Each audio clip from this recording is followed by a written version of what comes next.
អង្គុយញ៉ាំស្រាលាយទឹកភ្នែកនឹកអូនពេកស្ទើរបែកទ្រូងហើតើដឹងទេមាសមេបងនឹកត្រានត្រើអាត្រៀតជ្រៅណាស់ហើយនឹកបងទេព្រលឹងទឹកភ្នែកបងស្រង់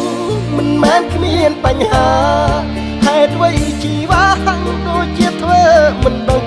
ហេតុអ្វីនិស័យស្នេហ៍បានត្រឹមតែប៉ុណ្្នឹងហេតុអ្វីព្រលឹងអូនដាច់ចិត្តចាក់ចោលបងបេះដូងមួយនេះឆាត់ខ្លោចអស់ហើយគ្មានថ្ងៃណាស្បាយពីទុកសោកសៅមកវិញ្ញាណស្នេហ៍ពិតខ្លាចជាផេះផុងជីវិតនេះលងក្នុងអន្លង់ទឹកភ្នែកស្នេហ៍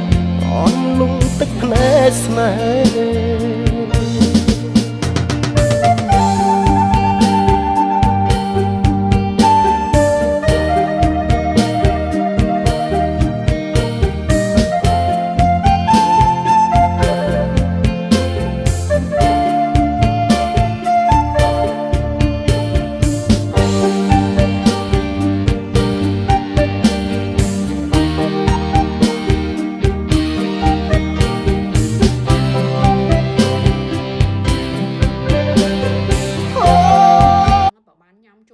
ជាមួយមិត្តភ័ក្តិបងប្អូនជុំគ្រួសារគឺដឹងតែត្រូវតែម្ដងហើយបើថាបានឆ្លៀតជុំគ្នាហើយកុំភ្លេចជាមួយនឹង Gainsbourg Snow ពណ៌កំប៉ុងកាន់តែក្មេងហ្មងណា Cool like that កាន់កំប៉ុងនឹងទៅ cool ហ្មងបាននិយាយពីរសជាតិវិញឆ្ងាញ់ស្រាលស្រួលលេបហ្មងអញ្ចឹងហើយចង់តេះ